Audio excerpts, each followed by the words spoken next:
welcome back to Recorder on the Wall, where we're going through every Redwall media, one book at a time. I'm Pete. Actually, it's more like one part of each book at a time. You know what I meant. I'm nitpicking Jeremy. Hey, you took my job. I'm Katie. I'm Matthias. I'm staying out of this. Good plan. Yeah, it's not like we've ever had any major disagreements on the show, especially certain about the species of the underwater dwelling creature. Oh, right. I don't even He know. has forgotten that. I'm staying out of this.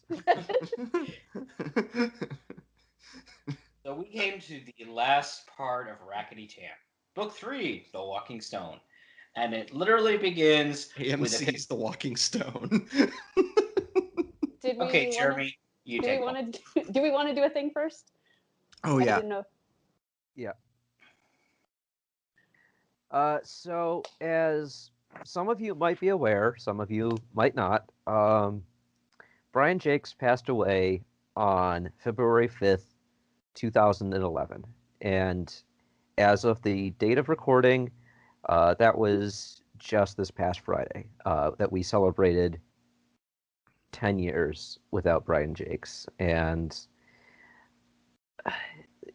it feels like so long ago, and yet after 2020, I don't know why it feels like not that long ago. Right. Just... Sorry, a little emotional here. Oh, yeah. Just... I get it. I'm sorry, I'm chopping onions. Shame on you.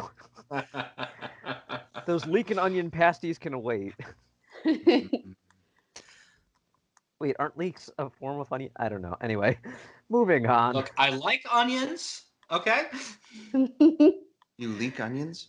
Like Oh, dear. onions. Ding. How dare you, in the middle of a serious moment. You guys started it. Yes, Yeah, and we're going to make you finish it.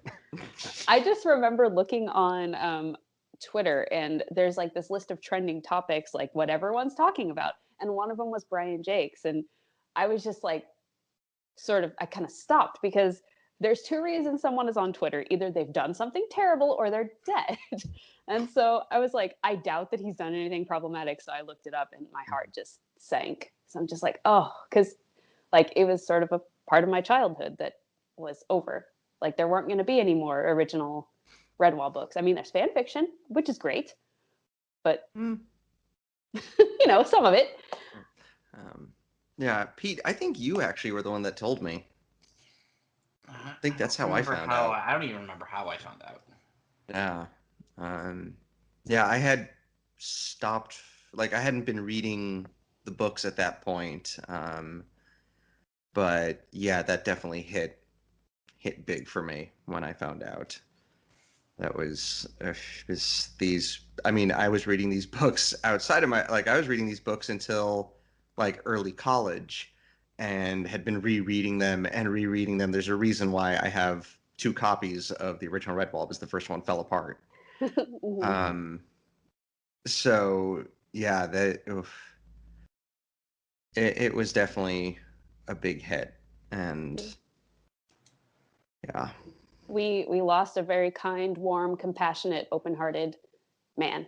And he was great with children. He was so funny and warm and open, just like even listening to some of his interviews or some of his like events with children, like he was so engaging to them and just so willing to listen to them and just to like open up a conversation and just be funny. And he just seemed like a super neat guy. Yeah. It was a particular gut punch for me. He passed literally 2 days after I turned 21. Wow. So it was my way of entering real, true, proper adulthood and the world being like, here you go, the gut punch of your favorite author dying. Man. I was at work when I found out. I was attending college, and I was fortunate enough to be able to work in the computer lab there. And when I found out, my boss was kind enough to basically say, just take your time, stay apart from the student body for a little bit if you need to, just process. It helped, but yeah, that hurt for like a good solid week.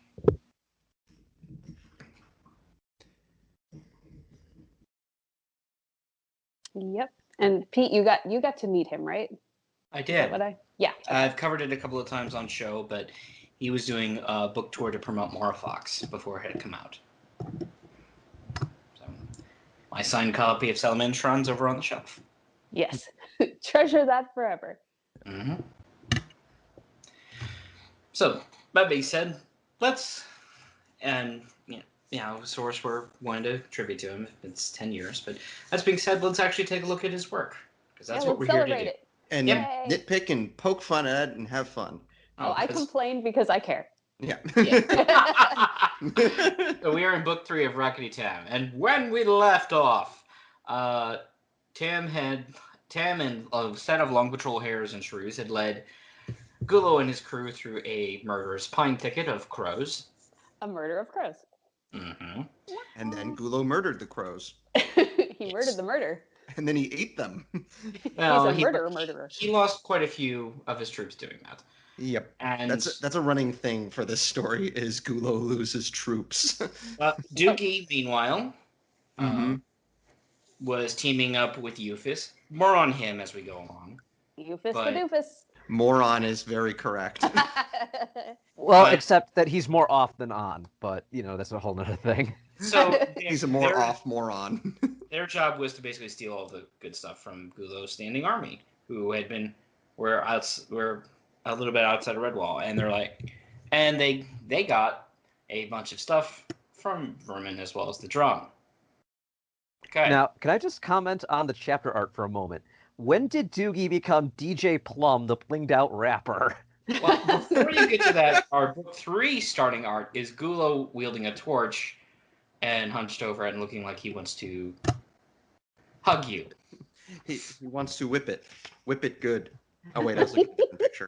And he's wearing a tunic. And so, how anthropomorphic are they? Well, let's get this right out of the way. How anthropomorphic are they?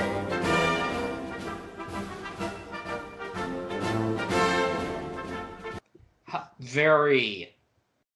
Everyone that we see with chapter art is clothed, and there's nothing here to suggest feral at all. Kind of looks like a bear in this picture. Yeah. A long-necked bear, like halfway between bear and ferret. If you've a barret. You beat me. Pictures of actual Wolverines, this is pretty accurate, actually. Bub. So, except, no, they don't have adamantium claws. They have quite natural ones of their own. Yeah.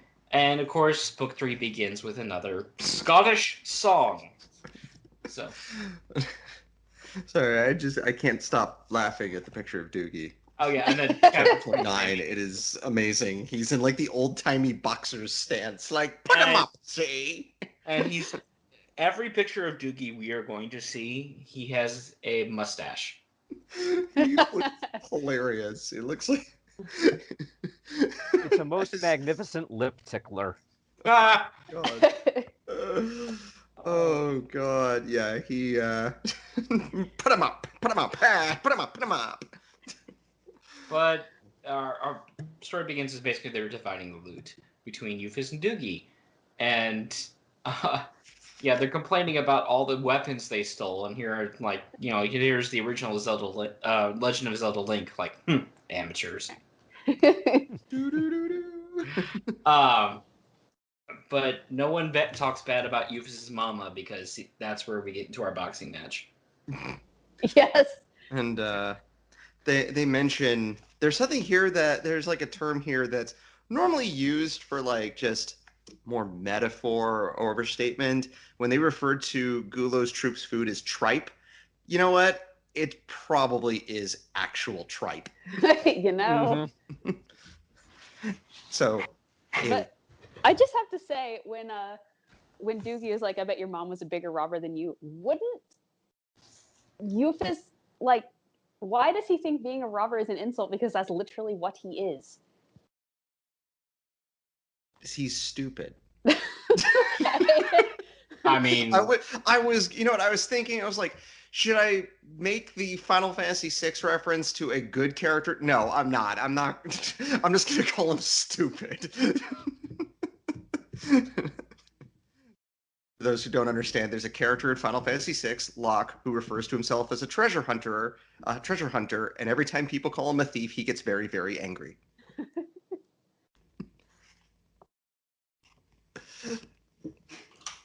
fair enough. And so, I barely was paying attention at this point. Like I was almost like skimming the chapter because I was just. We went from the end of book 2, which was the triumphant final victory over Gulo, the one half of Gulo's forces, to help. Like also, they did it for Crumshaw. They did it to protect the Abbey, and it had such a phenomenal moment. To this garbage. Yep. So that being said, yeah, they beat up on it. They do punch each other, but it. Hey, is that a random gang of vermin who will never be named? Yeah. Yes. Yeah, Moron I mean, gang. yeah, new vermin gang here, guys. I'm sure they're real scary. See, I'm shaking. Gulo better watch out for these guys. I mean, I'm not gonna go into the species breakdown because that's the only thing Brian does. But uh, whereas in all the way back in Legend of Luke Book 3, where Martin is basically just given vermin gangs to pick on for funsies and to add story. Let's be honest here. This is just, I mean, this is here. It's not a bad thing because we get to see Doogie kick a lot of butt. Yes. But it takes him too long to do it. Yeah. Like this section, and then yeah, so they go with the gang. They go to some dormouse home, and then Doogie, Euphis beat up them, or I bet Euphis just cowers in a corner while Doogie does all the work. Well, I mean, it's not even that. They invite these guys into this dormouse home while the dormouses have the sense to leave, so they're Yeah. not in the way. But I'm sure they'll be glad that you've wrecked their home in boxing matches. Right. And more than just boxing matches, because we literally have described one of the women in question literally runs out the door clenching his stomach and falls over it. And yes, he's been disemboweled. It's obvious. Yeah. Well. I also have to say that like they constantly point out that the husband dormouse is kind of dim and the wife is smart, Lupinia. She's not that smart if she thinks Euphis is a warrior. Yes. I'm sorry. Well, I mean, this isn't Well, the level. He's more of a warrior than Euphis is, or well, he's not as much of a warrior as Euphis. Or As Doogie. hold on, no, I'm getting myself confused. Sorry, ignore me. I should stop talking. are you trying to say that he's more of a warrior than her husband? Yes, thank you. Okay. Words, English, talk. Yes. If it isn't already obvious, listeners, this isn't the level of Fleet Scud or Scarum, but yet we don't like Euphis. And Jeremy. No, I don't like him. I hate him more than Fleetscut. Not as much as Scarum, but more than Fleetscut. That's just me, though. No, I dislike him more than Fleet Scud because I mentioned we were texting earlier and I said like at least Fleet Scud cared about people other than himself, and Fleet Scud was more just annoying because he was acting way more immature for someone of his age and seasons and experience. He was just kind of stupid sometimes and acted immature sometimes. But like he genuinely was trying to help his friends at Salamandastron, and most of the problems he caused were with Juka. And he also had like at least a good noble moment of when they go to challenge the self-proclaimed Hair King. He is the first one to step up to do it to make sure to get the army to take the Salamandastron. So like Fleet Scud was annoying. Euphis is just a doofus and and even more annoying and self-centered and wastes time in the story. At least with Fleet Scud, it never felt like we were wasting time. Yes, and coming up, I have definite thoughts on how he does not treat his wife very well, and he does not deserve her. You know what they should have gotten for a wedding present? A divorce lawyer. A divorce? Yeah. So what you're saying is He's more doofus than gallant. Yes. I get it. I knew somebody would. Let me put it to you this way, Matthias. Um, I've been using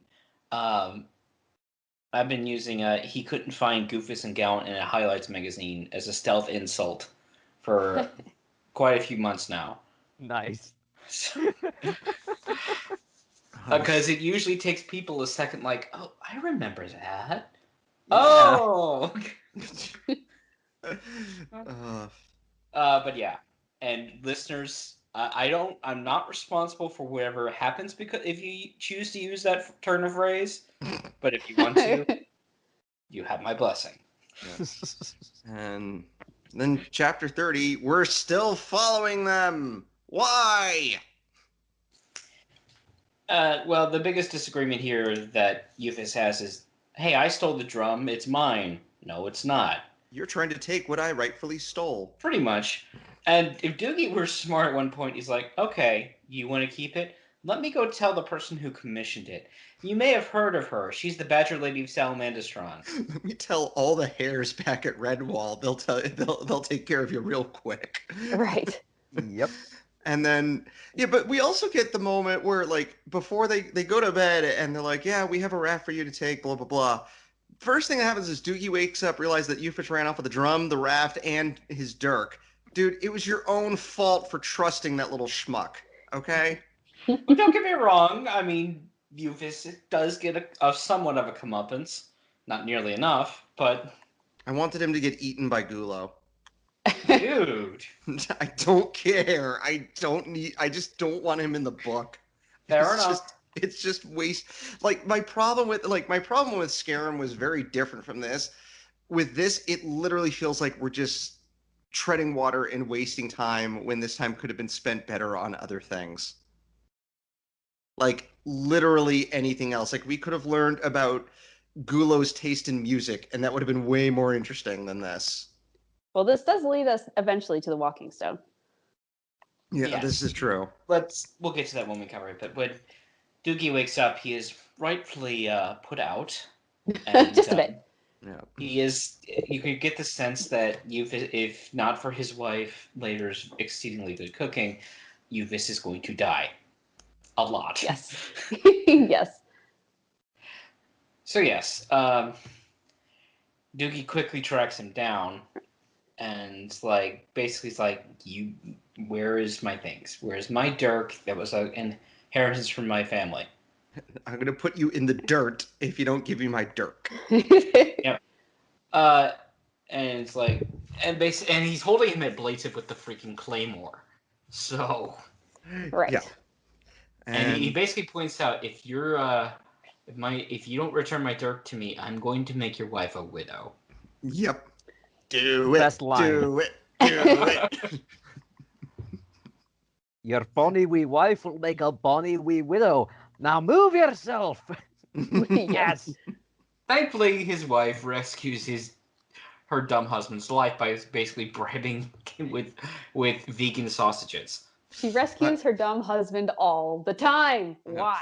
Yes. He must have a terrible life insurance policy. It's the only reason why he's still alive. She's like, Sorry. it's not even worth for him to die. But And yes, Part of it too is Digity is just the most wholesome, warm, loving person in the whole book. She is wonderful. I want more of her.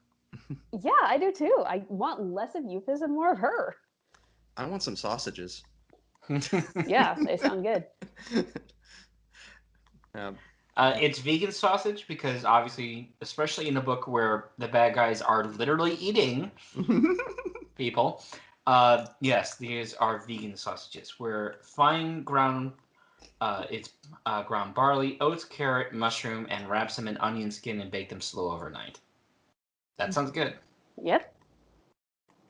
And then they find they have a pet, a tortoise. Hey, Rock bottom. we should get one of the long patrol so we can have the tortoise in the hair. Nice. And I'm surprised at this. I mean, I didn't get the time to look this up, but are there no tortoise or turtle species in Britain? I don't know. I don't. To the web. Yeah. Mm. I'll look it up. But no one. Yes, there are reptiles of Great Britain. I think. But it's Oh, yeah, never there come are. up in a Redwall book before. There's a few. Yeah, they haven't shown up. List of reptiles in Great Britain. There's sea turtles. Yeah. There's Dude. plenty But of there's sea turtles. there's an introduced species, a European pond turtle. Okay. So 10 facts about turtles and tortoises.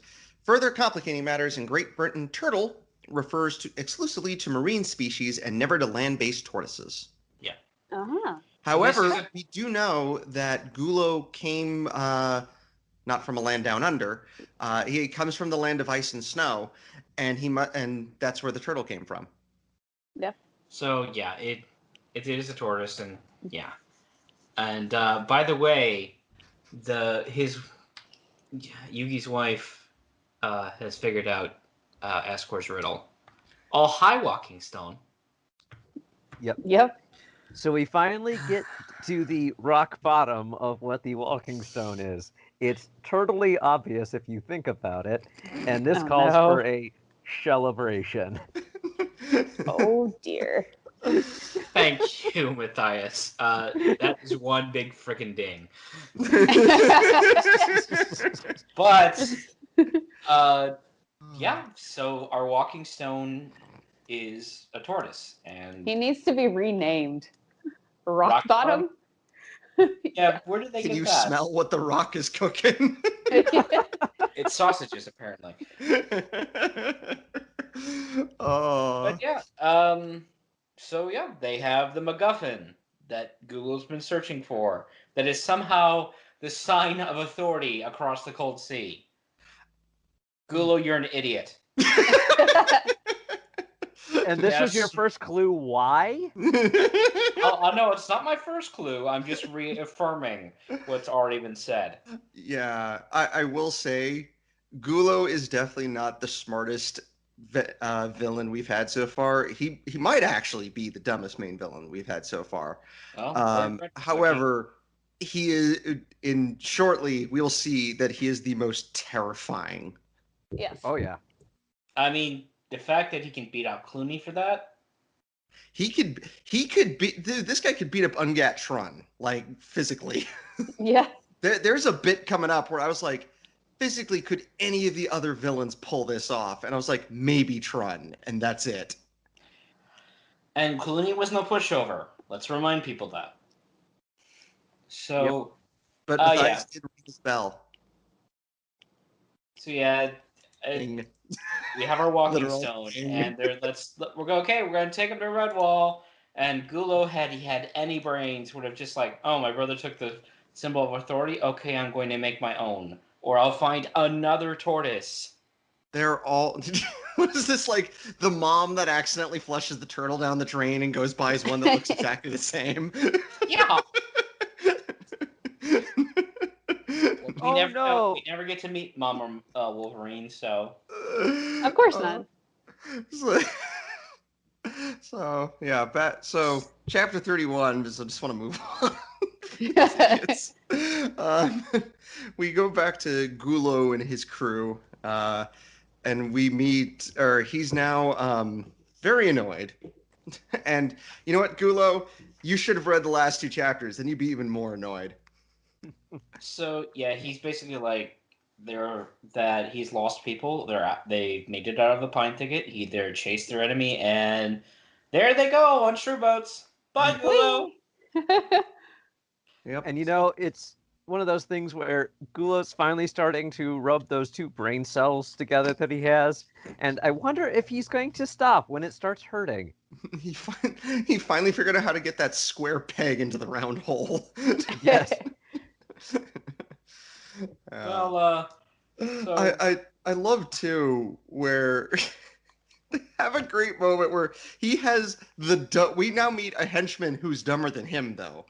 I guess is how you pronounce it. It's an ermine tracker, and he goes, "Our enemies do not travel without purpose," methinks. Whither would they be bound on this water? And I say, just shrugs and goes, "Who knows, Lord?" normally I feel bad for when like the big bad exercises violence on a messenger because they don't like what they're hearing. But no, you earned this one, kid. Yep. I am in full support of Gulo grabbing him by the ear and like literally saying, "Thou art a tracker and a scout. Who would know better than thee? Now use thy brains before I spill them onto this bank, fool." You know what? This guy earned that. This guy deserved that. I just love. Yeah. He has a tone in the audiobook too. He's just like, "Who knows, Lord." Like, I hate you. I hate my boss. I'm just gonna mouth off to him. This was a bad idea. I can imagine this guy going to Vermin HR. And it's like, Gulo grabbed and tried to rip my ear out. Yeah, I'm looking here. You said, "Who knows, Lord," to him. No, sorry, I can't process this. You deserved that. Yeah, no, I'm gonna have to side with Gulo on this one. You Yep. were totally insubordinate to him, so Mhm. nope. This has to be like the first moment in the entire series where a henchman has deserved to get smacked around for a minute. Like, I can't think of another moment where it's happened where they were literally asking for it.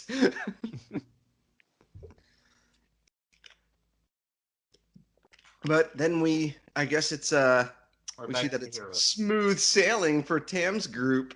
Well, until they find a huge tree blocking Yes. their path. And for Uh, someone who has been on his fair share of Missouri float trips, sober, I'm not one of these stupid idiots on the stream. Yeah, that's a major. I mean, the smart thing to do when a massive old willow had collapsed across the stream, blocking it completely, is okay. You beat your boats, you pick them up, you walk around the tree, and you keep going. They do bring that up, and they say that it's not physically possible for them to move the boats that they have to do that. That's fair. So they may not then, have the people for that. yeah, they don't have a badger with them to just lift. They don't have. It's not like in Salamander's Run where Earthwhite walks out and just picks up one-handed one of the shrew boats and puts Yes. it down. And they don't have a giant hedgehog that can, basically say, "Yeah, I'm gonna do some reps with your giant boat." Yep. And so the shrews then start arguing, which we haven't seen a Gossam argument in a while. So I think you mean debating. Yes. This was No, this was Jeremy, something. you had that. I don't know. This was more argument because they literally started beating each other up. Like they start actually physically fighting each other during this Yeah. part. I didn't think when I first read this that it would end up with some of them getting killed. Like this got a lot more serious pretty fast. Yeah. So then, so yeah, they all argue, and finally decide that they can use, Fulcrum and Lever. yeah, and they do have. I do like one of the insults that's yelled between the shrews, which is rumble gut. I think that I liked that one. That's Tub Gut's distant relative. Yes. Part of the famous Gut family. Yes. Yes. And so they decide to work. Gulo continues to beat around his trackers, which at this point in my notes I just wrote, "Hey Gulo, can you go find Euphis and beat him around instead of your trackers? Pretty please?" The shrews are basically using one of their own boats as a fulcrum and lever, but while they're doing this, they're singing up a work song, and even like, even their regular eyes are like, is this a good idea? Oh no, that we'll be fine. We'll be fine. Gula won't hear it. Hey, Gula is hearing it. Well, his Yeah. tracker is hearing it, His and poor does stupid not. tracker. And Yeah. Gula does not believe him. Lord, I hear singing ahead. I'm just gonna like read all this guy's lines in the voice of Caboose at this point. Could be about accurate. Yeah, Lord, I hear singing ahead. And Gulo's like, I hear no singing. And no, I gotta hear it. What was the singing about? It's like, does that really matter? Like, Mighty One, I could not hear the words, but my ears are keen. I heard the sounds of singing. And so then Gulo just smacks him in both sides of his head across his ears, and he gets knocked to the floor. Someone's gonna have tinnitus the rest of his life. Yeah, and he As goes, somebody now with I'll wager tinnitus, thy it ears are is singing miserable. aloud. You know what? I gotta say, Gulo is awesome in this chapter. He's hilarious. No. He's just so fed up with it. I mean, he's not had a good couple of days here. So No. Nope.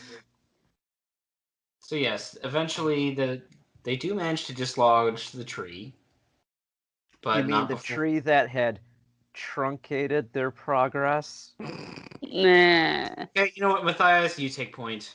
Matthias, but- we're barking up the wrong tree.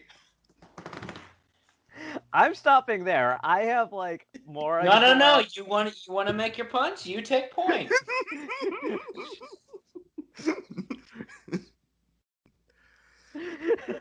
So anyway, Tam and some of them decide to go to actually go out a little bit and look around. It's Tam, Skipper, Buddy Wapscut.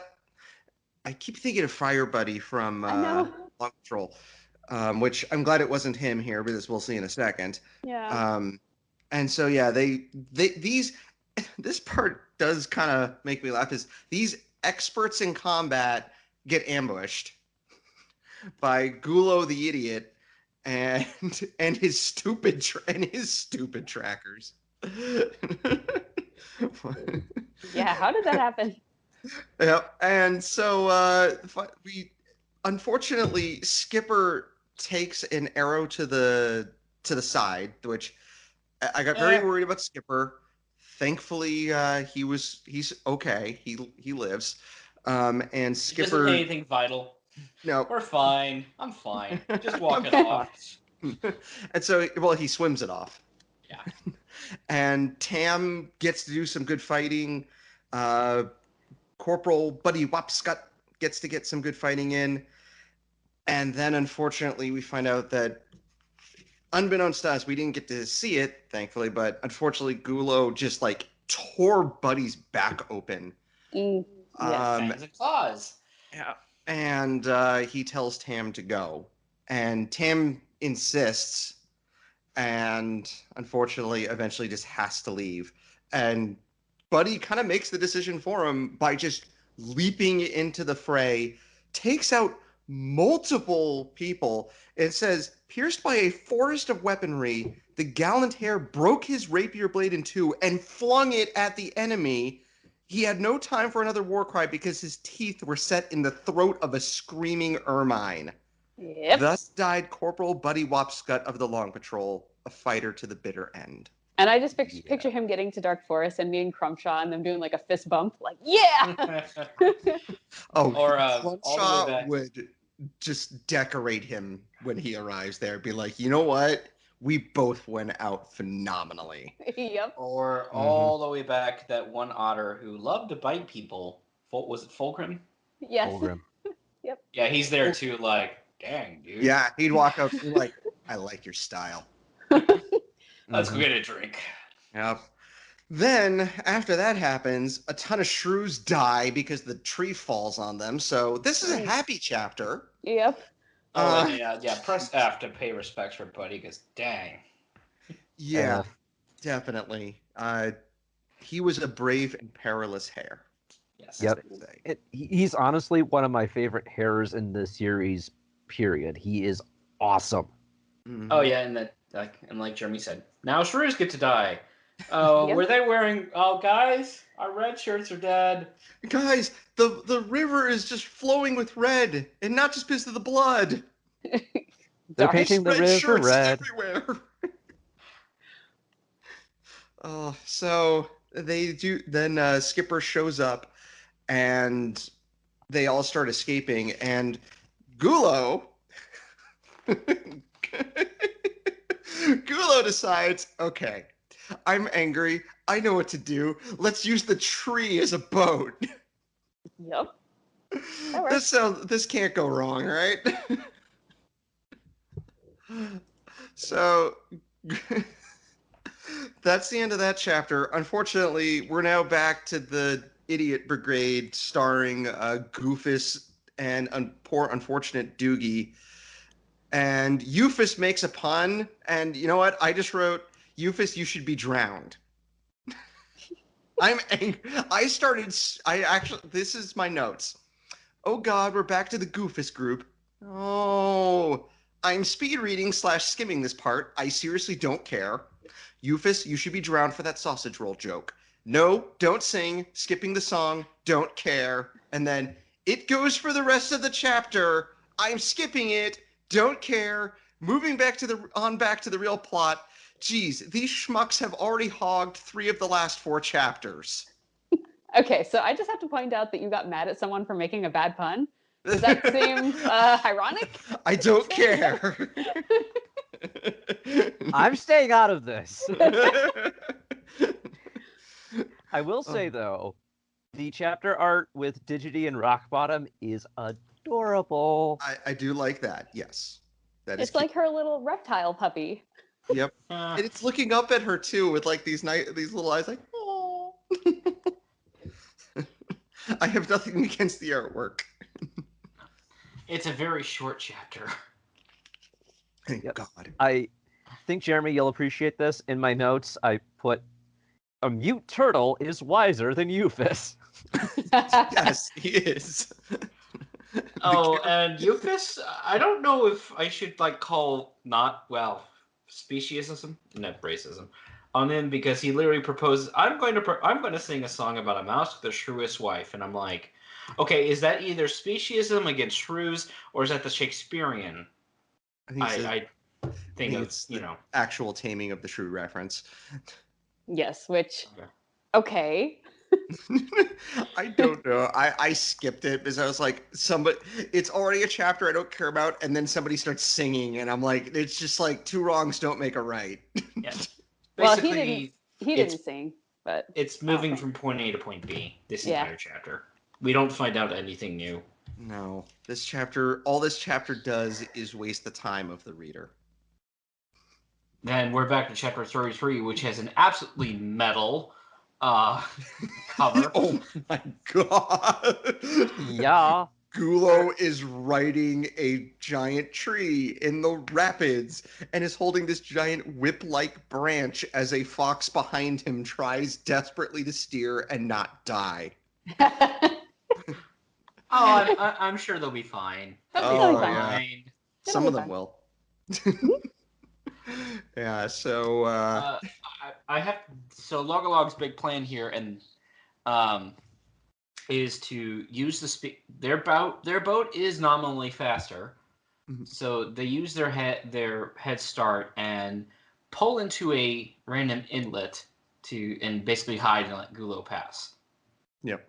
Yeah, it's And the Trinidad Shuffle Mossflower edition. I was going to ask, is this the Dippler inlet from Marl Fox? Oh yeah. Could be. Maybe. Well, it's their strategy. Okay, so as far as I'm concerned, it's the Dippler inlet. I'm fine with that. Works for me. Yep. And yeah, the Gulo blows by, and everyone just kind of has a good laugh about it. Yep. Bye, And Gulo! I liked the moment where I can't remember who says it, but they're like, man, you guys must have done that many times. And 3 Shrew goes, oh no, this is our first attempt. And it just reminded me of that scene, that bit Martin the Warrior where they jumped over the waterfall. And they're like, oh, it's a good thing we had these experts. No, we've never tried that before. It was super dangerous. Yeah, Crumb fell over. How often do you do that? Well, that was the first time. I thought we were all going to die. It's like cue some poor hare fainting at the news. Just like, my stomach can't take this anymore. I thought that was going to happen too. That one of the hares was just going to plop. Oh, God. And yeah, so Gulo speeds by. And I just wrote, wee, bye, Gulo and crew. You're dumb. Apparently, the big joke that the Shrews are now laughing about is that stream is heading for a waterfall, a rather sizable one, and they're basically like, Gulo's dead. Okay, I'd like to believe that, but we still have 20% of the book left, so Yeah, I just wrote, I'm pretty sure at least Gulo will survive what happens next. We still haven't had our epic showdown. Tam only Yeah. got Gulo's ear in the last fight.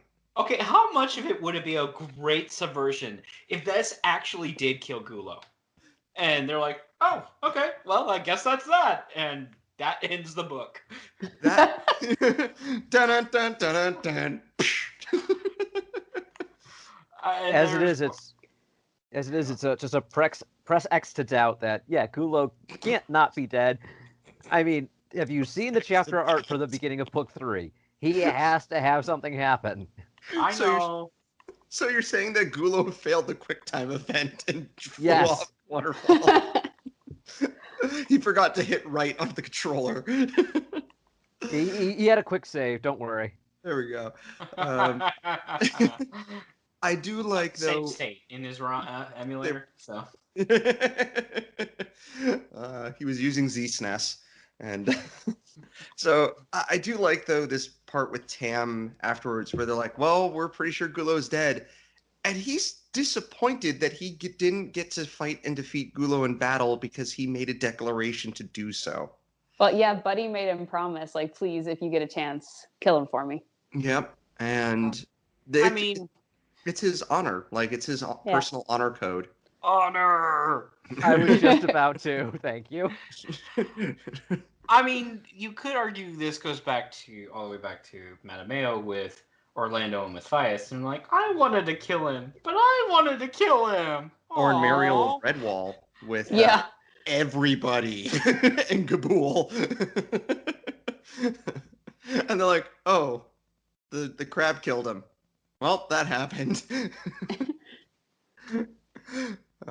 And Skipper's then like, I think you'll be fine when you get back and you get to see Sister Armel. And he's like, why would you bring her up? Oh, no reason. Skipper, you old Cupid, you. And they have a really good moment too, where they have a moment of silence for the fallen, and we get really good moments of the inner thoughts of the characters. I Yeah. really like that. Yeah, that is nice. And then we find out Tam takes over as the drill sergeant because Buddy is gone, and he was the leader of this group of hares. So Tam now is the best drill sergeant ever. Oh my god, I loved this segment. We're now jumping into the section of the book where I was just like, I love this part. I love this part. I love this part. I will say there is a fantastic poem that gets I was going to done. say that. It's Yes. The Primrose Warrior, and it is Yes. wonderful. Oh, The- yes. This The was voice really good. actor did a really good job.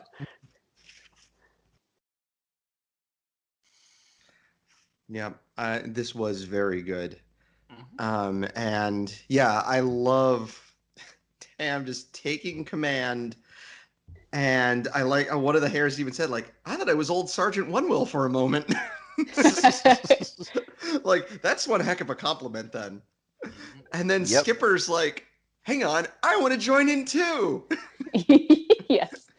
And Oh, it's like they're both competing, but in the end, the true reader or winner is the reader. I screwed that up. The true Yes. reader is the winner. True reader is the winner. A winner is you. You know what? That's fine. Anyone who reads wins. Yep. Yep. All your book art belong to us. No. What you say? No, no. None of that. Somebody set up us the Claymore. There So are yeah, eight- and as they're going, Skipper's like, "Hang on a second, I'm competent. Here's your Claymore and the banner because Euphis is stupid and forgot where he put them." Oh my gosh, Euphis, for someone who claims he knows like Mossflower like the back of his paw or whatever, he is incredibly incompetent to the point of being like, how do you survive on your own? It's like, what? Do you have to have somebody remind you to breathe?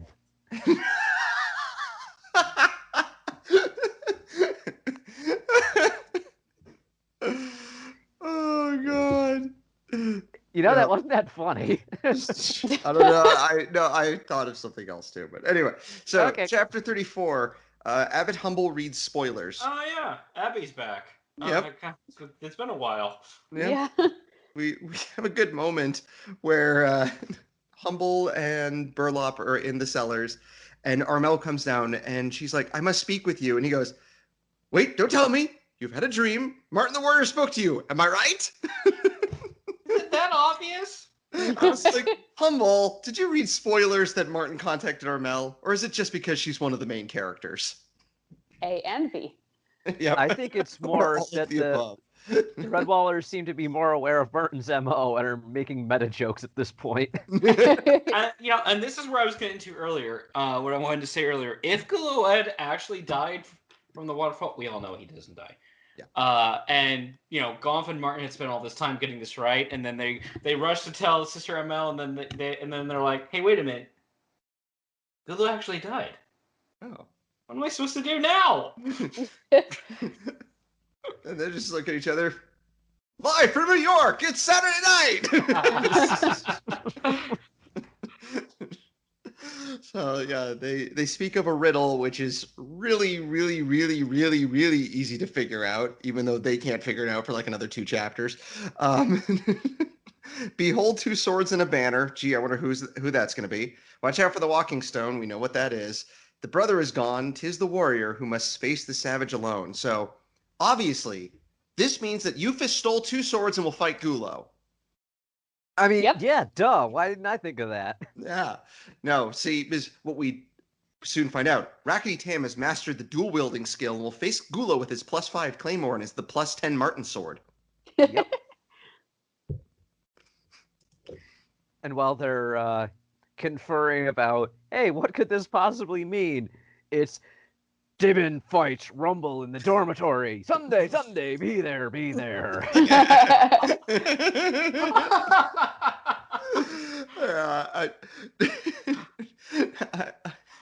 I was just like, the Dibins arguing and fighting is somehow more mature and interesting than the Doogie and Euphis bits. Actually, that shouldn't really be surprising at all. Nope. Yeah.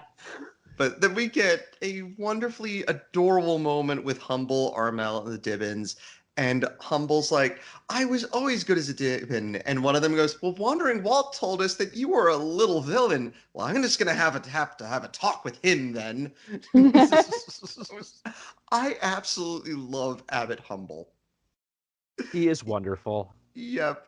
I mean, the name may be a little too on the nose, but yeah, I like him. Yeah. As a character, he's fantastic. He has easily become one of my favorite Abbotts. Oh, and hey, Tam's back, and Skipper, Mhm. and okay, and they brought the rest of the Monk Patrol hairs back. I'm like, okay, yay! So Gulo's not dead, right? Probably. Yeah, he's gone, and then the mood goes down. Well, they're have a somber moment where they're basically mourning for the dead. Yeah, and you know what? I almost forgot about Turgon. Yeah, Oh, he's Turgon still doesn't around. do anything in this book. No, he doesn't. Like they mentioned that he's sulking, which they do mention that he's up in the area like above the attics. It's the And I was like, Warbeak Lofts. exactly. Yeah. I was like, I think he found the old nesting area of the sparrows. Oh yeah. Continuity. Hooray! They could have at least dropped Warbeak's name. Yeah, that would have been Well, they nice. did drop it. That's why they don't bring it up. Wah, wah, They Ooh. forgot it. Now, I do want to point out Excuse me. Sorry.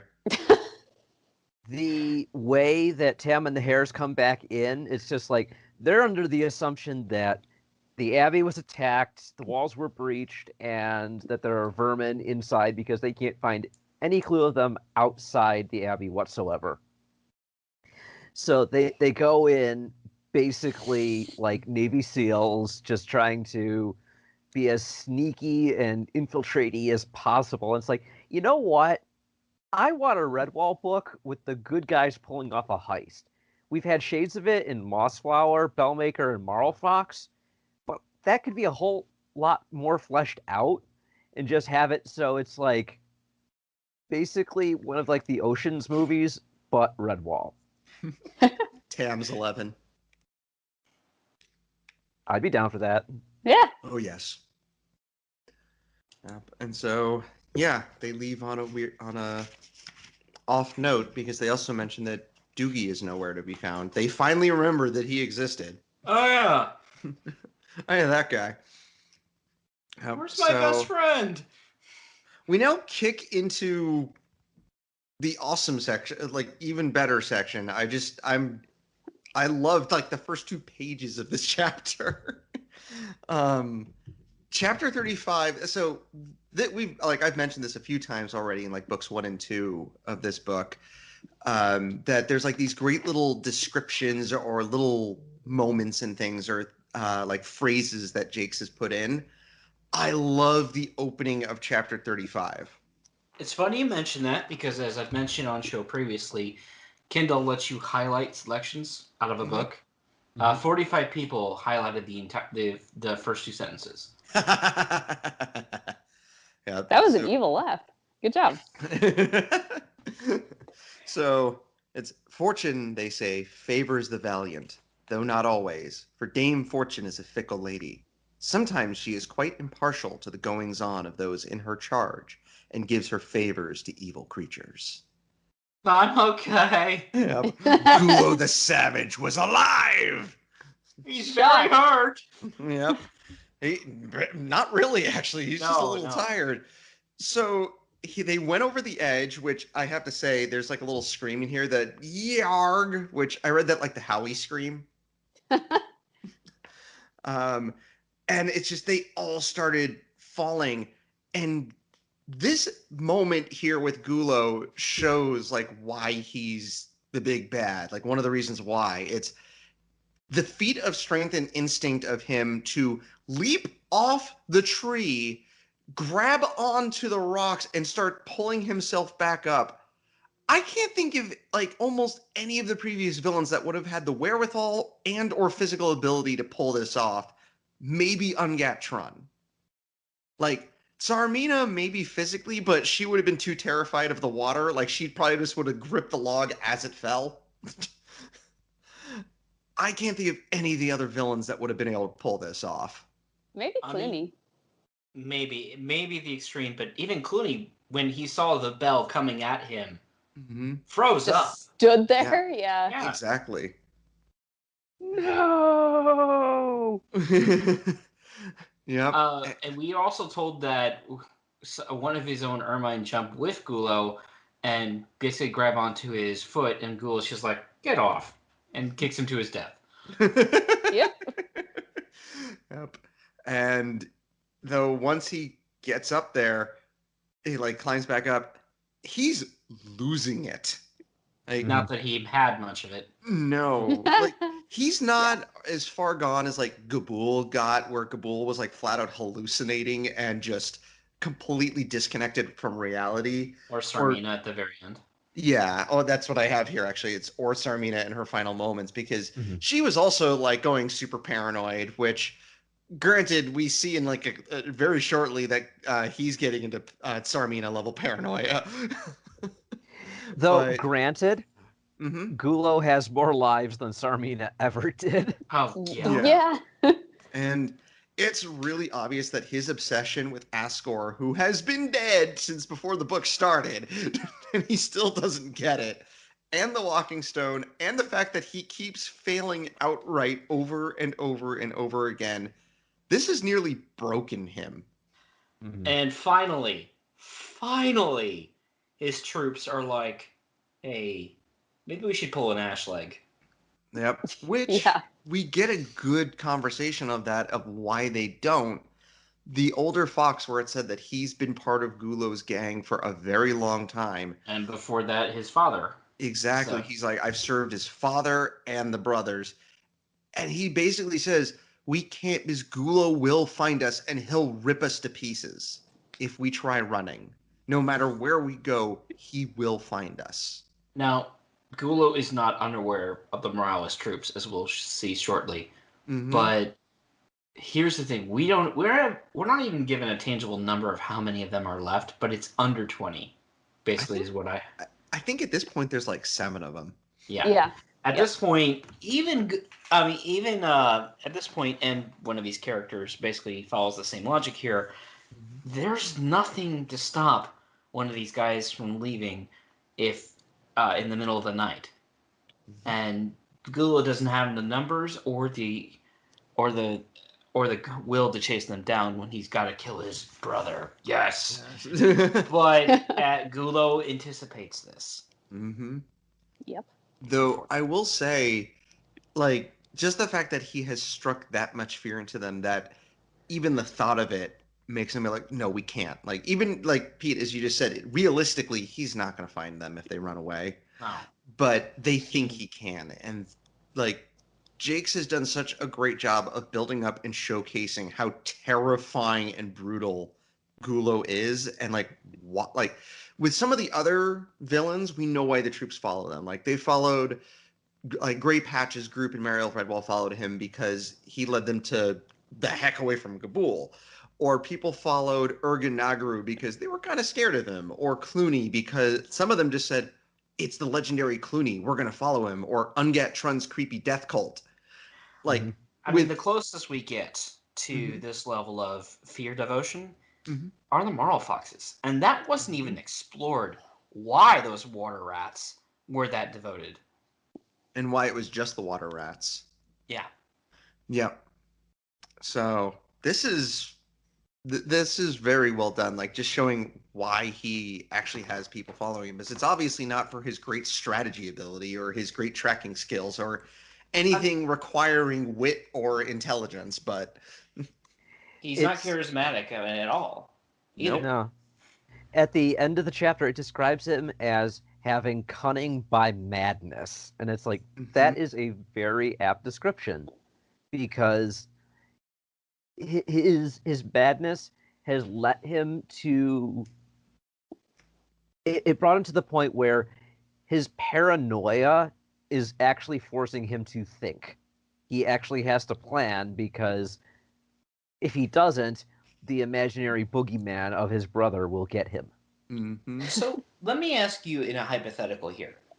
Let's say Gulo had landed in Mossflower and he and his troop, well before they came across Redwall and all the others, but after they had raided the squirrels and encountered Salamandastron, what would have happened if he had encountered his brother's skeleton and realized what he was looking at? Interesting. He definitely still would have tried to find the walking stone. Like, no doubt. Yeah, but that's like he wouldn't have disintegrated into total madness by this point. Like it would just be he might have sat back and be like, trackers, find this thing, you know. And I mean, God willing, he would have just found Euphis, killed him, taken the walking stone. Wow. Somehow I'm not surprised you said that. I mean, ultimately, he would have had to deal with Salamandastron, and we could have had a completely different book, because that Badger lady, she's not going to take the savage killing and devouring of 8 of her hairs standing down. She would have engaged him in combat. Yep. Maybe not directly, but she would have used her superior army and ended him. Oh, yeah.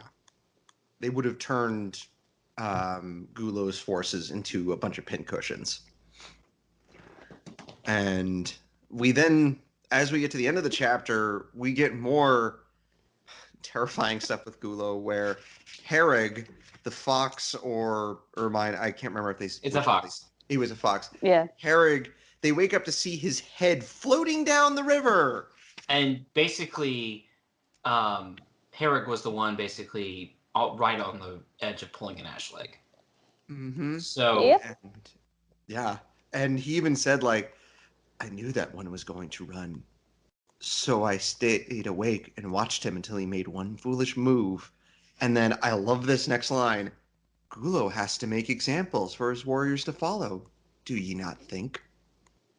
They're like, yeah, whatever you say. At this point, I was waiting for Gulo to talk about Ascor and just go and say, I want to take his face off. Oh, no. What I'm saying is, I want Gulo to be voiced by Nicolas Cage. Oh yeah, yes, Well. yes. But All right, so going back to when we were talking about who would voice what character, there we go. Nicolas Cage needs to voice Gulo. And you know what? I think we have an example here of Gulo going so far off his rocker, he forfeited the checkers game he was playing. I mean, here's the thing, and we're also told outright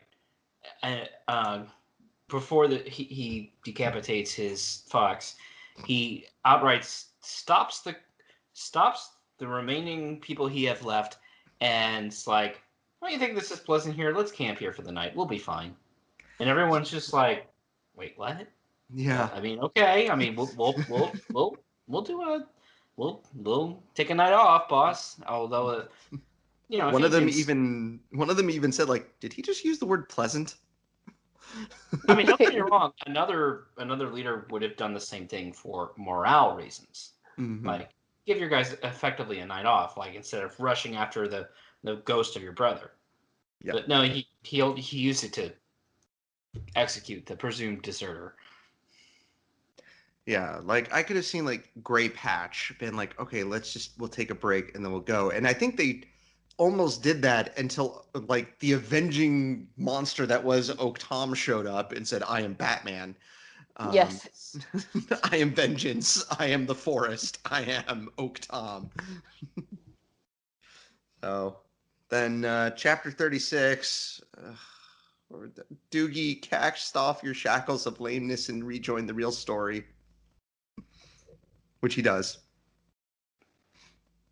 I actually, my exact notes, I'm skimming this to see if something interesting happens, or I'll just keep skimming until I get to another group. Right now, I really don't care which. Blah, blah, blah, don't care, blah, blah. Blah, blah, Thank stupid you song. for making that so eloquent, Jeremy. Yeah. Yes. And oh, thank God they're back to Redwall. Another song, skipping, page 334, something is actually happening. Although we do get Digity, Euphis' wife, being awesome. Yes. Because basically Euphis and Doogie got them lost, and she's just like, screw you guys, I'm going to do my own thing. You can follow if you want. And she Yeah. literally spins her frying pan to determine the direction to go. And after like Euphis and Doogie are having an argument, and she's like, if you don't stop fighting, I'm gonna hit you in the head with the frying pan. And they keep going, and she's like, bonk. Yep. In Doogie's defense, he probably legitimately does not know where Redwall is. Right. And I don't blame Doogie for this, but like, so Digity is like, I'm gonna find the way, and then Euphis is like making fun of her. He's like, but you've never been outside the house before, ha ha. And she's like, you know what? I can't do any worse than you, which is true. Well, I mean, technically she could if she just like led them back into that swamp, that like quicksand swamp from the Long Patrol, but yeah. Yeah, it says she like stuck to obvious paths and like, you know, things that like she for not being a very experienced traveler, she's very smart and she gets them there. And it's like all Euphis does is kind of make fun of her. Like when she stops to make them food, he's like, why have you stopped, my dear? Like, haha, you're lost. He's like, no, I'm not. I'm trying to cook for you, ungrateful swine. Yes, I have feelings about this. Yes. Oh, it's nothing that I don't disagree with. Can we just go with the general Euphis sucks? Yeah. Yes. Yeah. Thank you. Worst of all, and Ever. Yeah. Actually, no, Worse than Droop was Droop. still worse. No, I think he's worse than Droop because at least Droop, being a backstabbing traitor, you can guarantee backstabbing traitors are going to do backstabbing traitor stuff. With Euphis, he's supposed to be a good guy. This is true. And Droop at least got what was coming to him. yes. And at this point, I would write Euphis off completely if it weren't for Digity, because she's just so bright and wholesome that I can look past Euphis's antics just so I can get more of her. So they do make it back to Redwall, and just as they're about to reach the doors, they're so close. Oh, hi, Gulo. Yep. Stop. And Doogie, because he's awesome, shouts for Euphis and Digity to just run, draws his claymore, and charges 6 of Gulo's troops and takes out one before Gulo throws a rock at his head. Yay, Ouch. brain damage. Yep. And I described this as how Doogie got his awesome back. Yeah, and they leave the drum behind Yep. Of when course. while they're rushing. But does anyone care at this point? No. Nope. I don't. And then so they're inside. They get inside Redwall. Euphis is annoying, but He then lies. He flat What? out lies. Like Yeah. when they're questioning him. and they're And asking him for important information. They're like, how many troops does Gulo have left? And he's like, oh, there was well over a score of them. And they're just like, and they don't believe immediately. Like, yeah, there's probably not even close to that many. And it's like, that's a real scare 'em move there, Euphis. Mm-hmm. Mm-hmm. Yes, it is. Mm-hmm. At this point, I just wrote only about one sentence of all of Euphis's dialogue was useful. Euphis is the 2020 of Redwall characters. Oh. Yep. So Chapter 37 begins. The art is a little odd, actually. Not that it's anything out of the ordinary. It's just a common picture of Redwall.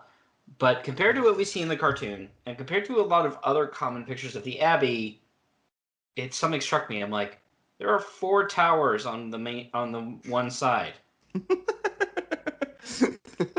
Huh? Artistic get that that's license. the- I don't know. That's the entrance. I believe that's the entrance, but we don't have enough detail to even verify that. So, okay. Yeah. But yeah, they're like, oh, and they introduce the Dibbons to the tortoise. Yep. And the Dibbons love him. They all Yep. realize, oh, it's the Walking Stone. We figured that out like 5 chapters ago. Huh. Yep. And so And I'm gonna Tam quote one. wants to charge back out to save Doogie because now that he remembers that Doogie exists, he's extremely loyal to him. They're heterosexual life partners. He needs his buddy back. That's a TV Tropes joke. Yes. No, I was just thinking the line from Jay and Silent Bob. I'm Tam, and this is my hetero life mate, Silent Doogie. So but then they're like, okay, Tam, let's wait. And then tomorrow morning when things are light, so we're not just charging out in the darkness, we will see what happened. Like, we need to see what the situation is. And then Tam eventually relents. There's some actual flirting going on between Tam and Armel, which like hardly ever happens. Like flirting, like actual flirting in these books is rare, and it's kind of fun. Yeah, I really like the segment where Tam is up on the battlements, and Armel is like, "You should eat while you wait." I don't want to eat. You must eat something, Mr. McBarrel. Like, I love this argument between the two, and I just love the line. Tam knew he was going to lose the argument, so he relented. Yep.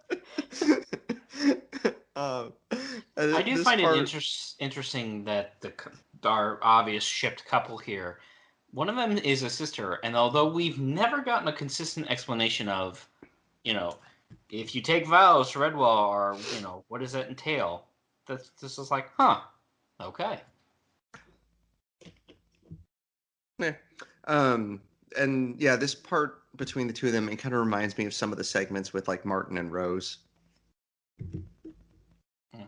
Yeah, but it ends much better. Yep. Yes. And Turgan's back. He sees something. Thank you, Turgan. You can go back to your trailer. We won't need you until the epilogue. Am I at least going to make as much money as Scarlath did in his book? Nope. Oh. Yep. You're not even going to make as much as Rockangus. Nothing against King Rockangus. McPherson got more simply because he's big. He was he has a better point from which to advocate for himself because he's literally larger than everybody. Yep. Wasn't like his foot was bigger than Thrug? Like, that's how they described him? Yeah, it's just It's like his giant. legs were like tree trunks. So, man, we haven't ever had a character that big before or since. So when chapter 38 starts, and because you guys have already spoiled, um, uh, spoiled the beginning of, is it Doomwhite? I knew, like, no, Doogie's not gonna die here. But chapter 38's artwork literally basically shows I'm ready to burn Doogie at the stake. yeah. Oh, it looks like we lost Katie. Oh. Let me bring her back on. Yeah. And I'm like, oh, that's dark. Yeah. And yeah, like I said, because you guys have spoiled Doom, like, oh, well, they're not going to do it in this book. Burning someone alive? Yeah. I don't remember that happening in Doomwhite, actually. There was plenty of other horrible things. No. In Doomwhite, they boil somebody alive. Oh, is that all? Yeah. I mean, Hello. that makes Very everything better. Hey, Katie, welcome back. I don't know what happened. We are talking about the chapter art of 38, which literally shows Doogie tied to a stake with kindling below him. Mm-hmm. Woohoo! Doogie, Now, it's what's for dinner. I was thinking more along the lines of breakfast. It's like, Gulo is cuckoo for walking stones. Walking stones are part of this balanced breakfast. He wants some Doogie and eggs. Yes. Yeah. So, we get a great opening description, though, where it says when Doogie woke up, he was swimming through the black sea of senselessness into a world of pain. Yeah, that reminds me of when I had my wisdom teeth out. Or I had a kidney stone. Fun Fun times. And I also love here he was helpless, gazing into the insane face of his ferocious foe. There are so many cool little sentences and descriptions in this book. Well, I mean, like, when I've said this was a slightly soft reboot in previous episodes, I meant it. Yeah. So yeah, Gulo's like, I have you tied up. I'm going to get my brother to to leave Redwall with the Walking Stone, or I'm going to burn you alive. Hey, why does your brother care about me? That doesn't matter right now. And Gulo's also like, and we lost Katie again. Oh. Yeah. Because Katie can't be here, I'll say this. Shout out to the audiobook version. Gulo sounds like he's genuinely becoming unhinged and divorced from reality. And I totally buy his descent into madness. He also, at one point, says to us, like, hey, Travis, my father, do you see me from Hellgates where I sent thee? Yes, shut up. He's like, Asgore is here with me, you moron. So, yep. And Doogie shows no fear. He does not. And my phone is possessed. I'm sorry. Keeps kicking me off. Yeah. Yep. And the Gulo's troops are like, maybe Asgore might kill him. And though I don't think they really think that. I'm surprised they believe that Asgore is still alive after all this. But It's basically a pipe dream at this point. Yeah. And I think they know that, but it's the only hope they have left. Yep. And they repeatedly gag Doogie, and he repeatedly breaks free of it. And so when Gulo tries to call out the good guys, Doogie actually does his battle cry, and just so they know. And I like it that Gulo smacks him over the back of the head, and then looks at or across the jaw, and then goes, "Leastways, thy friends will know ye are still alive." So. And yeah, he basically calls out to Redwall, hey, I want my brother. He's not here. Brother's dead. He's not here. Yes, he like, is. you know what, brother? Go find the corpse out in the field there. And Redwall's just like, yeah, he's dead, dude. I don't know what you're expecting of us. Well, I know you have the walking stone. My people saw it. Yeah, oh, Rockwell? Yeah, he's cool. What do you... He's our Dibbin's new pet. Can I get him back? No. No. At one point, Tam is basically just like, You could see he's probably facepalming. He's like, hey, totally not crazy Wolverine. I killed your brother. Wait, really? You killed my brother? Okay. I love this showdown though of like the two of them, like the two Gulo and the good guys, like just shouting to each other, and Fortundum gets an awesome line where he's like, "We outnumber you like 30 to 1." And he goes, "What's to stop us charging out and making short work of ye? Tell me that, Sarah." And Gulo is just, well, I totally can kill all of you just by myself. Yeah. Yeah. Okay, Good luck buddy. with that. So But this doesn't really go anywhere for a little bit, but it's still awesome of the Hares and Skipper. Like Skipper even calls him an idiot at one point. Like they just have no fear. Mhm. And finally Tam just like he figures it out because Martin does send him like a little message, "Save my Abby, thou art the warrior chosen," which Martin, when did you start speaking like that? Yeah. But and so finally, which this is a part where I was like, I need some good music in the background. I started listening to the song "You're Not Alone" from Final Fantasy IX. If you haven't heard that song, it's amazing. So I just queued up like a 30-minute version for this whole chapter. Yeah, And he Tam pulls shouts, one of the best moves I've seen in the series by ordering Gulo about and having it work. It's just like, Right. what Yeah. a power move. "Yep," and he goes, "Son of Drams, thou art looking for a dead beast. 'Twas I who slayed thy brother. 'Tis me ye want to meet." And then Gulo's just looking at him like, "Really?" I don't believe you. Well, why do I have this? Well, Yeah. Rock Bottom is just like, you want this? Come and get it. okay, now you've got the Jack Sparrow. I've got a jar of dirt in my head. One will like immediately was like, "I'll be right back." Zoom, zoom, and he comes back and gives Tam rock bottom, and he goes, "If I did not slay Asgore, then how did I get this?" Da-da-da-da. Yep. Just this whole sequence, like this reminded me of like Martin giving Tsarmina his ultimatum in Mossflower, but like somehow it's even better.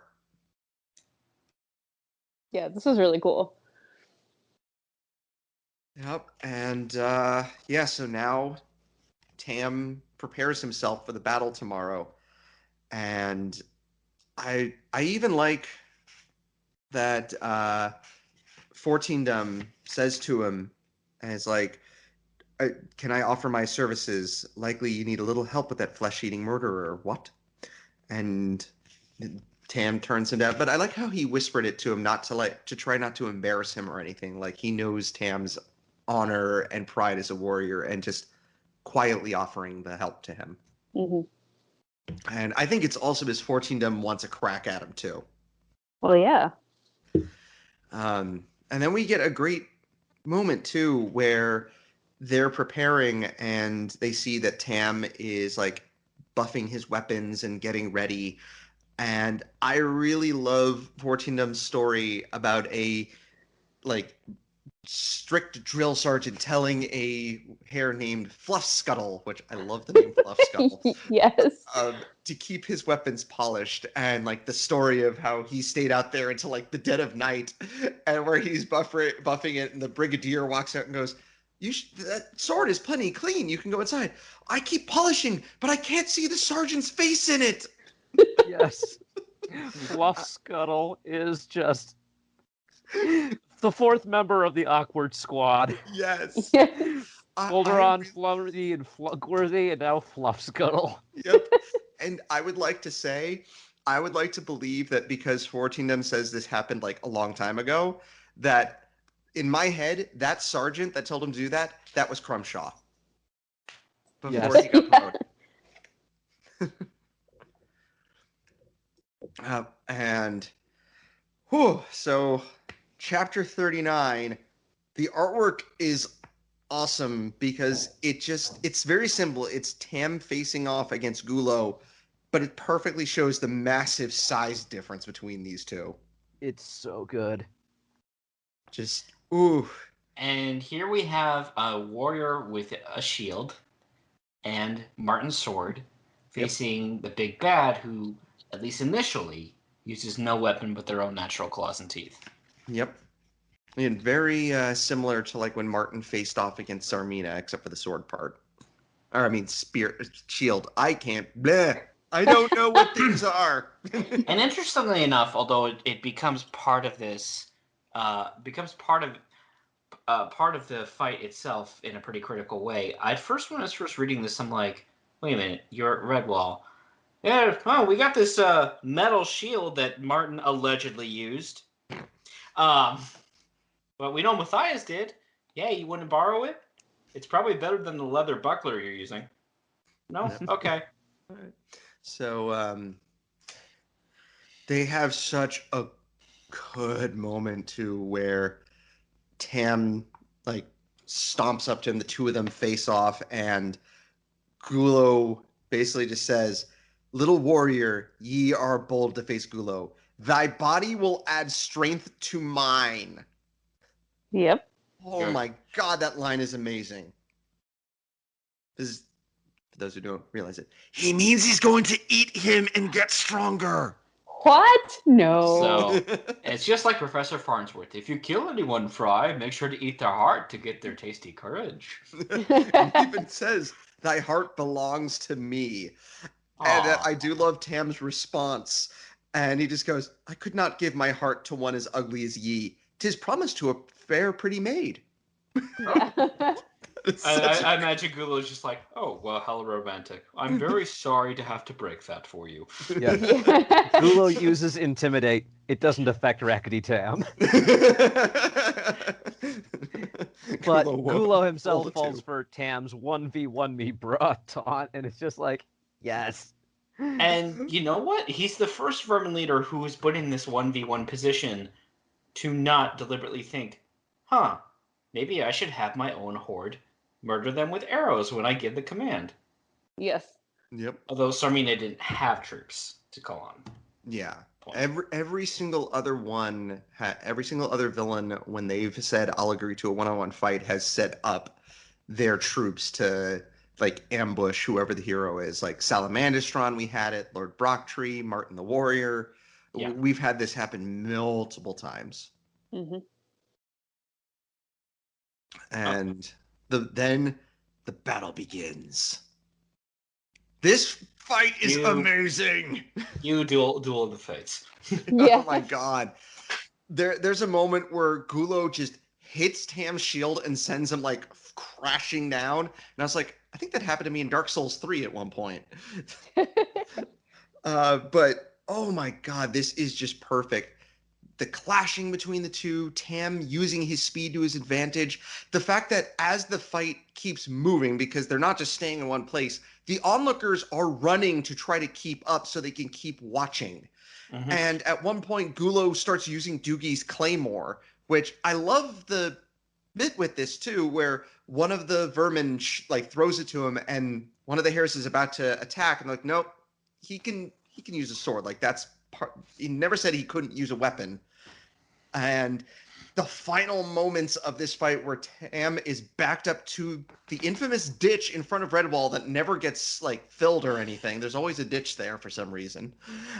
And Tam falls in, and it said the last thing he saw was Gulo leaping at him, and Tam just throwing up all four paws and the sword, gripping the sword by the blade.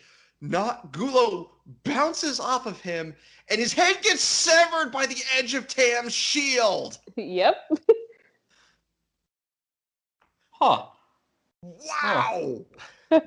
Tam must be thinking something like, GG, easy. Stage fatality. Well, okay, so it's stage hazards in Super Smash Brothers. Got it. No, there's stage fatalities in a couple of Mortal Kombat games. But it's even like that cliche anime like sword clash and then one fighter falls, because it takes Gulo a good second to fall over with his head rolling away. Oh man. So yep, and Tam got knocked out at the very end. And so he doesn't like we find out in the next chapter, he didn't even realize he killed Gulo. He's like, Yeah. what happened? So if he's definitely in Martin's place here, where Martin always passes out after he kills a big bad. This is true. And he wakes up in the infirmary and I really like it where he remembers his mother saying like he thinks it's his mother, then he realized their sister Armel, and he's just like, did you get all the prickles out? I didn't cry, did I? And then Doogie's just like, nay, you did not cry, you are a good wee babe.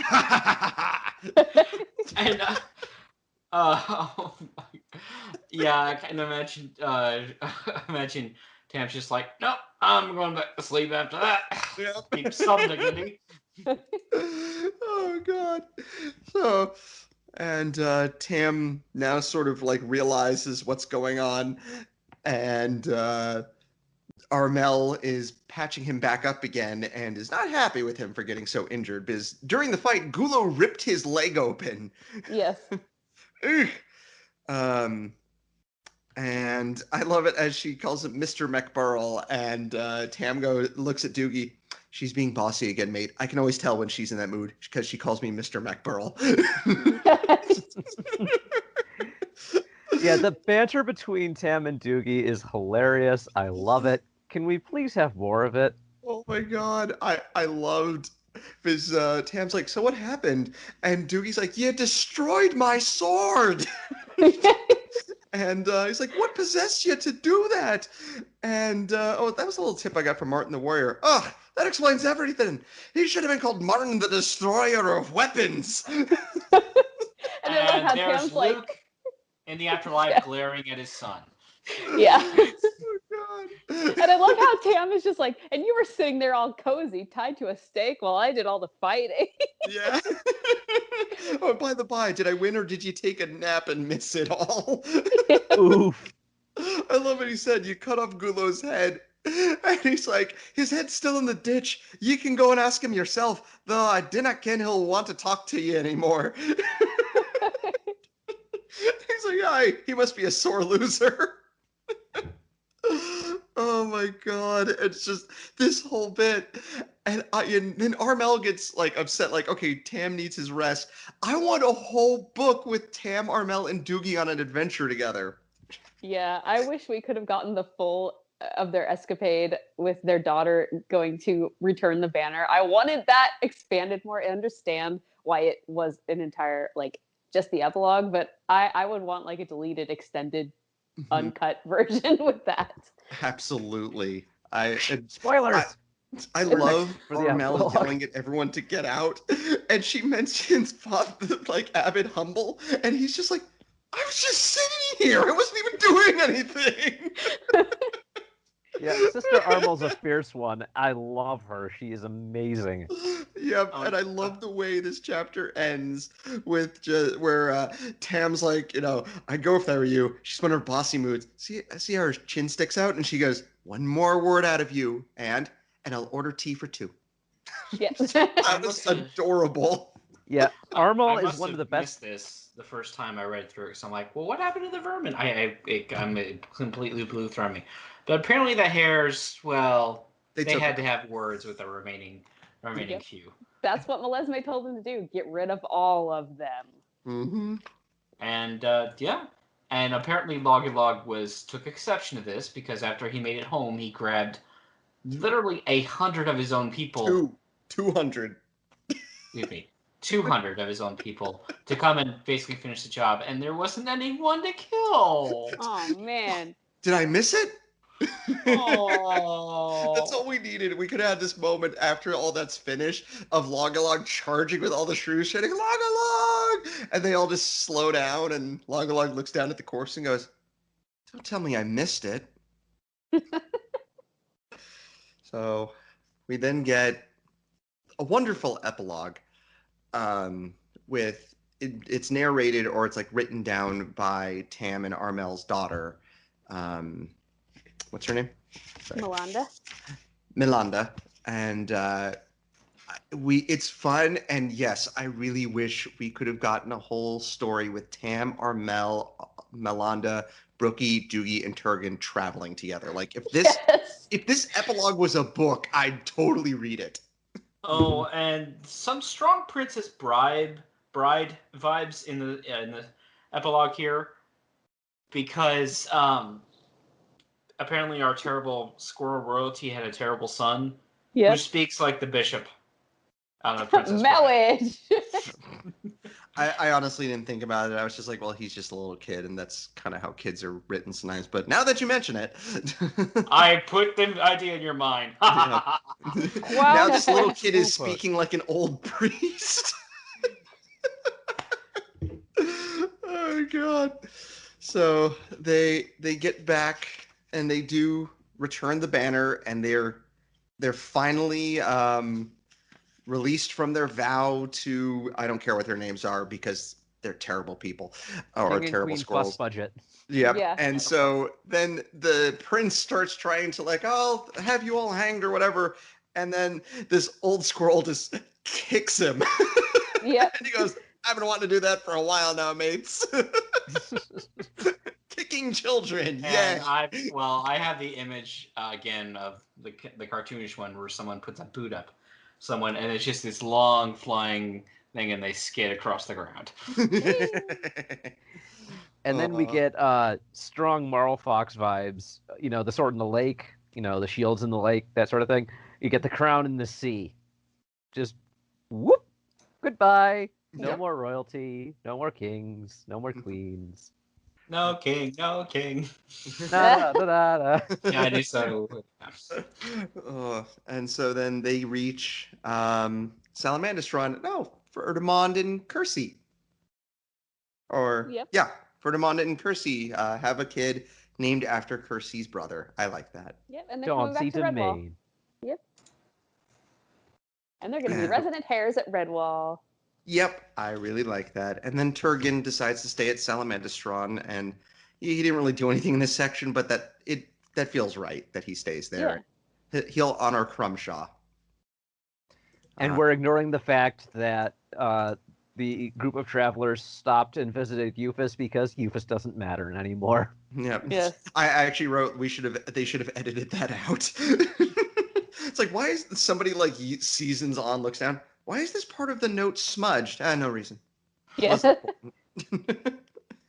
All I see is the word digity and rock bottom. Yep, that's the only part that mattered. Yep.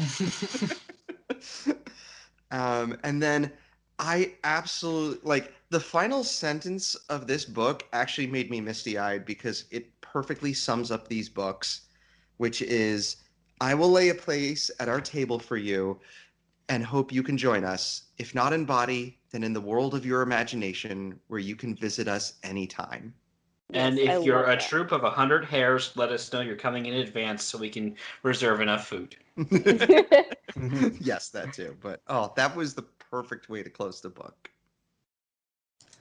And that's it. And Yep. yeah, this is my favorite book we've covered since the Long Patrol.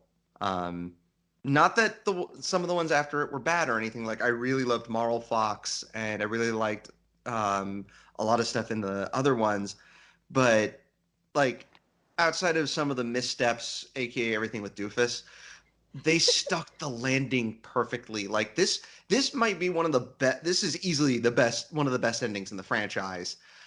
And I'm honestly thinking, like I mentioned a few times, that I keep forgetting this one. I think I honestly subconsciously forget it so I can enjoy reading it technically for the first time again.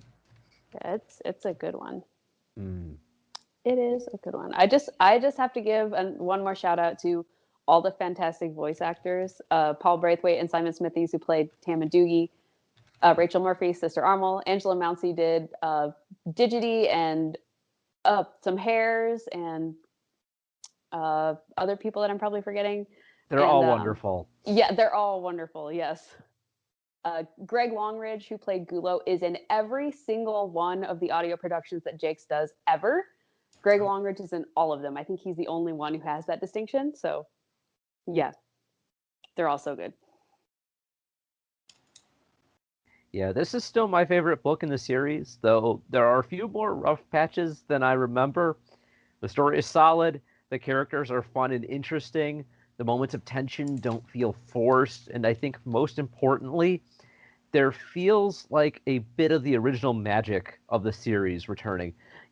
What a lot of people loved from like Martin the Warrior, from Mossflower, uh, from the original book itself. Just that little something there that when the series didn't have quite so much of a formula, it was still establishing itself.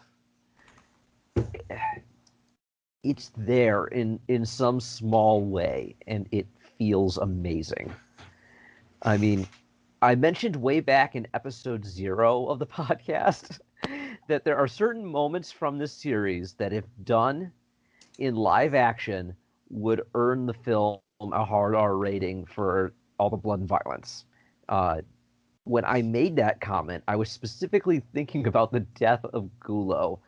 Yeah. And as much as I love to see this book get adapted into something visual, I doubt it will ever happen. But I can dream about it.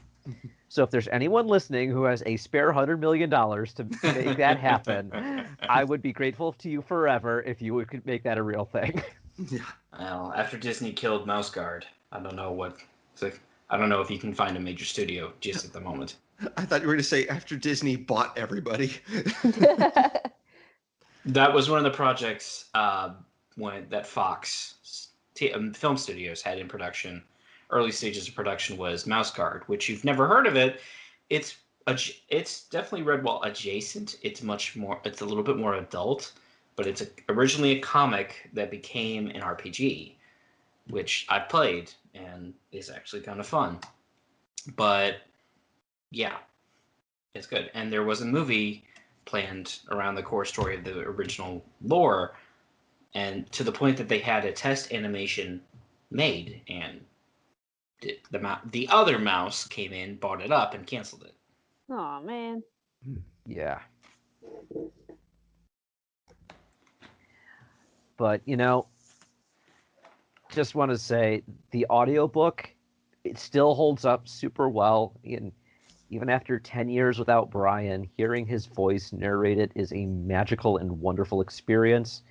If anyone has any interest in trying a Redwall audiobook, this is definitely a good contender for your first experience. Jakes will always be my all-time favorite narrator of like anything ever. He is so good. Like, some authors can't read their own books. Jakes definitely can read his own stuff. Mm-hmm. By the way, I early on, before we actually started, I did call up iTunes to check reviews. I was thought ahead this time. Ooh. And no, we don't have any new. We don't have any. Building up suspense, and nope. Just let all the air out of the tires on that one. I was waiting for you to say like either, and we have one, or no, then we don't. And somebody gave us 1 star. Yeah, that's it. I was hoping that wasn't going to be one of them.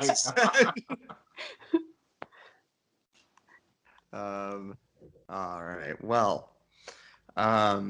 So yep, that is the end of Rakkety Tam. We bid thee a fond farewell. We really enjoyed. Are we doing Hyrule Lane next time, or are we doing something else? Yeah, the next book is Hyrule Lane. I mean, we may be late for what we normally do in April, but yeah, we'll figure it out. Yeah. Mm-hmm. I like Hyrule Lane a lot. So. Next is Hyrule Lane, and if you would like to find us online, you can find us at recorderonthewall.com. We are on Apple Podcasts. We are on YouTube Podcasts. We are on Spotify. We are featured in the official Redwall forums. We are on the RULELIA subreddit. We have a Twitter account at ROTWPod. And we also have an email address if you would like to send us anything through that. It's rotwpod@gmail.com. Act now. For 4 easy payments of $19.95, you too can. I don't know. Wow. Some restrictions apply. Officially, I just checked. iTunes also lists how many things that are in our RSS feed, which also includes minisodes. So officially, we put out 83 audio files Sweet. as the time of this recording, but we'll have 84 out hopefully tomorrow, and then 85 2 weeks from that. So Cool. We talk a lot. yeah. We have a lot to say. And according That's to iTunes, our most popular episode is Martin the Warrior Book 2. Oh, interesting. I don't know how much stock to take in that though. I'm kind of curious how many hours total we've done out of all those episodes put together. I don't know that I want to know. Pete, I'm not suggesting that you actually go through and add that up, and I'm not suggesting that I'm going to go through and add that up. If one of our fans would like to add up how many hours we've recorded so far, that would be super. Oh. Oh That would- man. I love how I just expected to be a guest on like a couple episodes and then go on with my life. You've been a regular contributor? Yeah. Yeah, that didn't happen. You are trapped. You will never leave this podcast. One Speaking of of that. Which One of us. which actually reminds me of another point.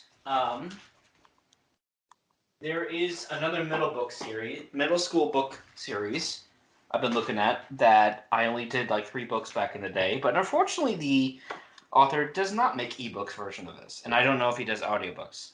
But when we're all said and done, I may start another podcast because apparently I like I like this hobby. If anyone's heard of it, I'm looking at the Diadem Worlds of Magic series. Okay. Okay, no one else has heard of them. I have not. Sorry. I will look it up though.